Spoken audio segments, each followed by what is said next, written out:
পাকিস্তানের করাচিতে একটি শপিং মলে ভয়াবহ অগ্নিকাণ্ডে মৃতের সংখ্যা বেড়ে হল ২১। এখনো নিখোঁজ আরো ৬৫ জন।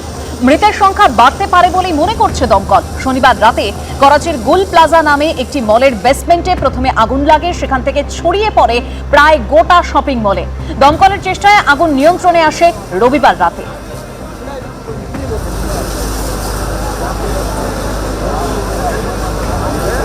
कोई नहीं आ रही, गाड़ी ही नहीं आ रही यार। भाई अलग आ जाओ आ जाओ आ जाओ आ जाओ आ जाओ आ जाओ आ जाओ पीछे दो।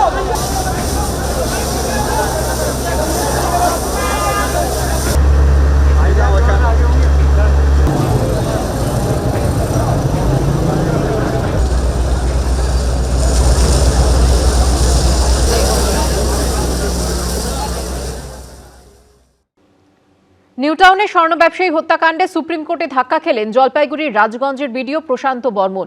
২৩শে জানুয়ারির মধ্যে প্রশান্ত বর্মনকে আত্মসমর্পণের নির্দেশ দিল সর্বোচ্চ আদালত। সুপ্রিম কোর্টে ধাক্কা জলপাইগুড়ির রাজগঞ্জের বিডিও প্রশান্ত বর্মনের। ২৩শে জানুয়ারির মধ্যে তাকে আত্মসমর্পণ করতে হবে বলে নির্দেশ দিল supreme court. Supreme court finally আজকে ওনার যে আবেদন ছিল, হাইকোর্টের যে অর্ডার ছিল, সেই অর্ডারটাকেই বহাল রেখেছেন। 23 জানুয়ারির মধ্যে ওনাকে সারেন্ডার করতে হবে বিফোর দ্য কনসার্ন কোর্ট। তারপর উনি অ্যাপিয়ার করার পর স্টেট গভর্নমেন্ট যদি কোনো remand application for custody apply করে সেটাও কোর্ট কনসিডার করবে ম্যাজিস্ট্রেট, আর উনি যদি বেল অ্যাপ্লিকেশন ফাইল করেন সেটাও কোর্ট কনসিডার করবে। প্রশান্ত বর্মন আমার স্বামী খুনি, আমাকে ধমক চমকে দিয়েছে। সুপ্রিম কোর্ট রায় দেওয়ার পরে আমাকে প্রশান্ত বর্মন ধমক চমকে দিয়েছে, হুমকে দিয়েছে, আমার ঘর দ্বারা ভেঙে দেবে, আমাকে মেরে ফেলবে, আমাকে জীবনলু শেষ করে দেবে, এ ধমকা চমকা করেছে। কিন্তু আমি চাই সে কঠোর শাস্তি পাই। ৩০শে অক্টোবর যাত্রাগাছির খালের ধার থেকে উদ্ধার হয় স্বর্ণ ব্যবসায়ী স্বপন কামিল্লার রক্তাক্ত ক্ষতবিক্ষত দেহ। ব্যবসায়ীকে অপহরণ খুনের অভিযোগে নাম জড়ায় রাজগঞ্জের বিডিও প্রশান্ত বর্মনের। গ্রেফতার করা হয় তার ঘনিষ্ঠ বলে পরিচিত একাধিক ব্যক্তিকে। এরপর বারাসত আদালতে অন্তর্বর্তী আগাম জামিনের আবেদন করেন বিডিও প্রশান্ত বর্মন। ২৬শে নভেম্বর সেই আবেদন মঞ্জুর করে আদালত। নিম্ন আদালতের সেই নির্দেশকে চ্যালেঞ্জ করে হাইকোর্টে যায় বিধাননগর পুলিশ কমিশনারেট। ২২শে ডিসেম্বর নিম্ন আদালতের নির্দেশ খারিজ করে দেয় কলকাতা হাইকোর্ট। বিচারপতি তীর্থঙ্কর ঘোষ নির্দেশ দেন ৭২ ঘন্টার মধ্যে প্রশান্ত বর্মনকে নিম্ন আদালতে আত্মসমর্পণ করতে হবে। সেই সময় পেরিয়ে গেলেও আত্মসমর্পণ করেননি বিডিও। হাইকোর্টের নির্দেশকে চ্যালেঞ্জ করে সুপ্রিম কোর্টের দ্বারস্থ হন প্রশান্ত বর্মন। এবার সেখানেও ধাক্কা খেলেন তিনি। প্রশান্ত বর্মন প্রথমেই যেটা শোনা গেছে শূন্য পেয়েও নাকি বিডিও হয়েছিলেন। তাকে ওই জায়গায় বিডিওতে প্রথমে পোস্টিং এবং বিভিন্ন সময় সমান্তরালভাবে একটা শক্তিশালী জায়গায় তুলে যারা নিয়ে গিয়েছিল তারা কারা, তারাই আসল খুনি। প্রশান্ত বর্মন কি করেছেন না করেছেন সেটা তো আইনের বিষয়, তিনি অভিযুক্ত মাত্র। দেখেছি, শুনে আমি আপনাদের মাধ্যমে সংবাদ মাধ্যমেই দেখেছি, যেটা বলেছেন অনারেবল সুপ্রিম কোর্ট সেটাই করবে। এখান থেকেও আমি আপনার সংবাদ মাধ্যমেই দেখেছি যে ইতিমধ্যেই পুলিশ চলে গেছে। পুলিশ সূত্রে খবর, এ ব্যাপারে আইনি পরামর্শের পরই পরবর্তী পদক্ষেপ নেবে বিধাননগর পুলিশ কমিশনারেট। বিজেন্দ্র সিংহ, মৈক ঠাকুর চক্রবর্তী ও দীপক ঘোষের রিপোর্ট, এবিপি আনন্দ। আসছে পরের খবরে। নিপা ভাইরাসের উৎস জানতে করা সমীক্ষায় বাদুড়ের নিপা ভাইরাস অ্যান্টিবডি পজিটিভ মিলল। অর্থাৎ ওই বাদুড়টির শরীরে আগে কোনো সময় নিপা ভাইরাসের অস্তিত্ব ছিল। কেন্দ্রীয় বনমন্ত্রক, পুনে ন্যাশনাল ইনস্টিটিউট অব ভাইরোলজির প্রতিনিধিরা মিলে এই সমীক্ষা করেন। অন্যদিকে মেল নার্সের শারীরিক অবস্থার উন্নতি হয়েছে। তরুণী নার্স এখনও ভেন্টিলেশনে। নিপা আক্রান্ত দুজন নার্স এখনও হাসপাতালে ভর্তি। তাদের সংক্রমণের উৎস কি তা এখনও অজানা। সেই উত্তর পেতেই বাদুড়ের সমীক্ষা শুরু হয়েছে, যেখানে বাদুড়ের নিপা ভাইরাস অ্যান্টিবডি পজিটিভ মিলেছে। অর্থাৎ ওই বাদুড়টির শরীরে আগে কোনো সময় নিপা ভাইরাসের অস্তিত্ব ছিল। সোমবার কেন্দ্রীয় বনমন্ত্রক, পুনের ন্যাশনাল ইনস্টিটিউট অব ভাইরোলজির প্রতিনিধি এবং অন্যরা মিলে বাদুড়ের সমীক্ষা শুরু করেন। সূত্রের খবর, কলকাতা বসিরহাট রোড সংলগ্ন কুবেরপুর থেকে মোট ৯টি বাদুড় ধরা হয়।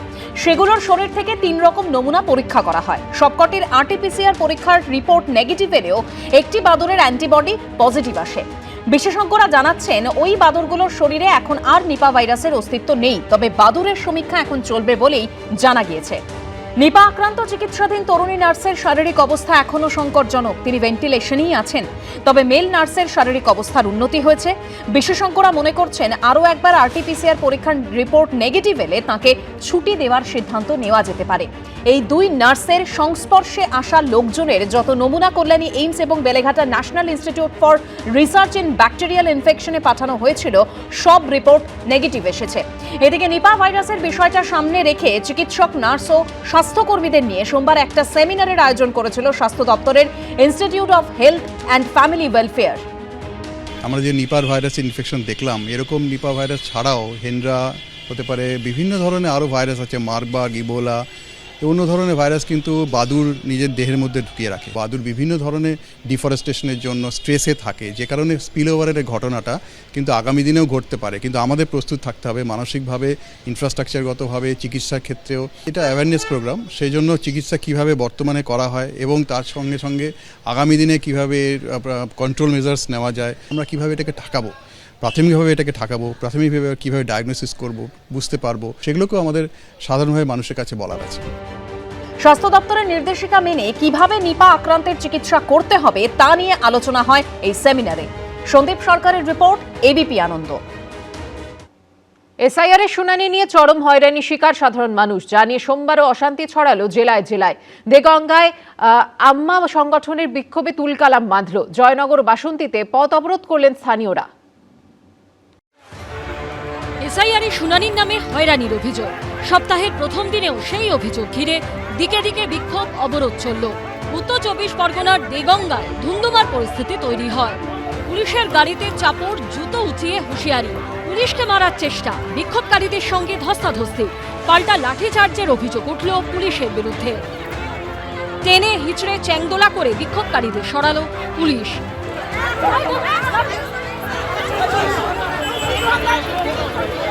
সোমবার দেগঙ্গায় এসআইআর এর বিরুদ্ধে কর্মসূচি ছিল আম্মা সংগঠনের। বেড়াচাপার চন্দ্রকেতুগড়ের কাছে মিছিল পৌঁছতেই বাধা দেয় পুলিশ।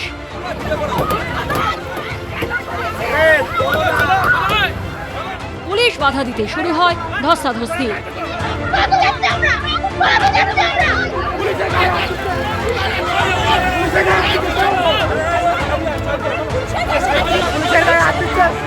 দেশের জন্য এসেছি, হ্যাঁ এসেছি, তার জন্য পুলিশ আমাদের যেতে দিচ্ছে না, আমাদের জ্যাক করে এসে আমাদের দুজনে তুলে নিয়ে গেছে। পুলিশ আপনাদের সঙ্গে কি ব্যবহার করলো? আমাদের সাথে ঠেলাঠেলি করছে।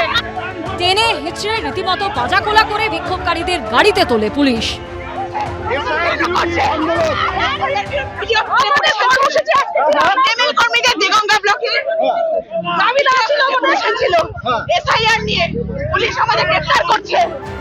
দক্ষিণ 24 পরগনার বাসন্তীতে রাজ্য সড়ক অবরোধ করে বিক্ষোভ দেখান স্থানীয় বাসিন্দারা। ভাঙনখালী এলাকায় রাস্তার উপর টায়ার জ্বালিয়ে চলে অবরোধ, যার জেরে সারি সারি গাড়ি আটকে পড়ে বাসন্তী রাজ্য সড়কে।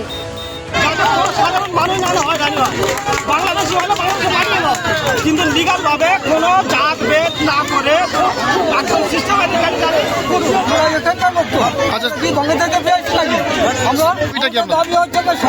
করতে হবে। দক্ষিণ 24 পরগনার জয়নগরেও রাস্তায় গাছের গুঁড়ি ফেলে টায়ার জ্বালিয়ে অবরোধ করেন স্থানীয় বাসিন্দারা। এর জেরে বেশ কিছুক্ষণ যান চলাচল বন্ধ হয়ে যায় কুলপি রোডে। প্রায় 2 ঘন্টা পর ভিডিওর আশ্বাসে অবরোধ তোলেন স্থানীয়রা। সমীরণ পাল, সুকান্ত দাস ও শান্তনু নস্করের রিপোর্ট, এবিপি আনন্দ। এবিপি আনন্দ, এগিয়ে থাকে, এগিয়ে রাখে।